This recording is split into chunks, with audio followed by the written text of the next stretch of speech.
This is a bonus episode of History as It Happens. It is December 1916. A trio of monarchists decides the only way to save the monarchy is to murder Grigory Rasputin, the Siberian peasant adored by some, despised by others, known for his intense spiritualism and healing powers, but also corruption and criminal debauchery. So we're talking about something a little different on this episode, the fall of Tsarist Russia, with one of the preeminent military historians in our world today, Sir Antony Beevor, whose latest book is a biography, Rasputin, The Downfall of the Romanovs. It reads like a novel. Rasputin was a character so bizarre it is hard to believe he was a real person. Yet he endeared himself to Tsar Nicholas II and the Empress because of his ability to calm their son, the heir to the throne, when he suffered painful, life-threatening bouts of hemophilia. If Rasputin had stuck to giving spiritual advice and healing the Tsarevich, history might have turned out differently for the autocracy. But his drunken, carousing, lecherous conduct brought disrepute on the royal family, and his meddling in affairs of state was disastrous. It is a case study in how an individual, even a Siberian peasant, can change the course of history. Antony Beevor, welcome back. Great to be back with you, Martin. So, why a book about Rasputin? Well, Rasputin actually is, in a way, a key to understanding the origins of how we got to World War II and beyond. Alexander Kerensky, the leader of the provisional government after the revolution of February 1917, later said, without Rasputin, there would have been no Lenin. And I've always been intrigued about sort of the process, the sequence of events leading on to the revolution in Russia, because the First World War was the original catastrophe. But it was the Russian Revolution and the Civil War which actually created the pattern for conflict in the 20th century, and even to a certain degree what we are seeing today, where the autocracies have actually followed on from the communist states. So we really do, I think, need to understand how one single person, and this is a contradiction of the great man theory of history, but we need to understand how one person, a basically semi-illiterate peasant from Siberia, could have had such a catastrophic effect on the Romanov dynasty, and the effect of fake news as well, of the rumors and all the rest of it, which is something we're again seeing today. But at the time, it was the rumors that Rasputin was sleeping with the empress, that the Tsar was a cuckold. This completely undermined the respect in a patriarchal society like Tsarist Russia. He completely undermined the influence and the respect that Tsar Nicholas II had. So the argument is Rasputin helped undermine the Tsar's authority, and therefore he was an integral character in the collapse of the Russian autocracy, which then leads to the Bolshevik Revolution, and the 20th century proceeds from there. But if Rasputin had never lived, or if he had never reached the height of influence, of course his actual influence versus perceived influence is an issue we can get into. But if Rasputin had never lived, the First World War probably still would have been a catastrophe for the Tsarist autocracy, correct? And that's really what destroyed his rule, was it not? The war certainly was a very large element, but it was also the way that Rasputin and the Empress together persuaded the Tsar to take over as the commander-in-chief in 1915.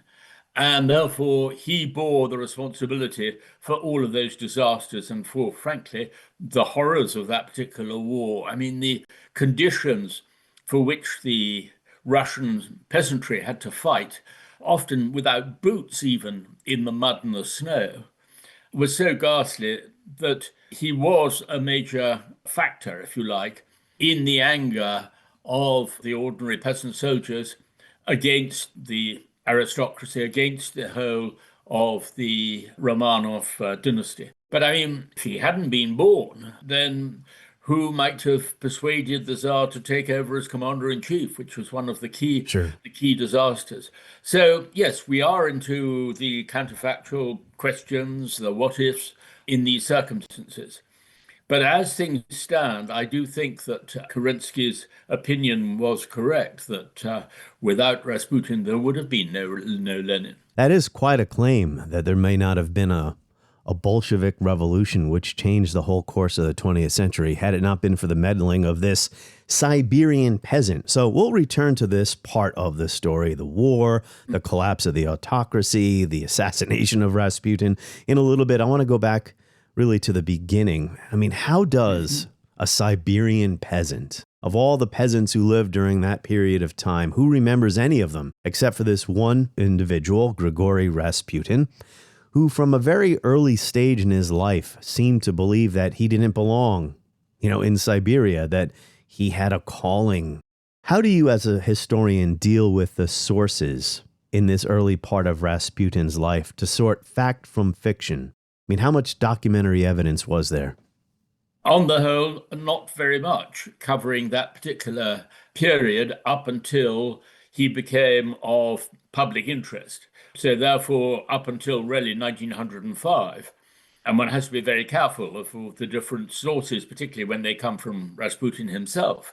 So we know that he was a wanderer, a stranik, as they were called, a pilgrim, like about another million or so Russians, literally wandering on these roads from one holy place to another, one monastery to another. And Rasputin even walked as far as Mount Athos in Greece, again, a very holy place.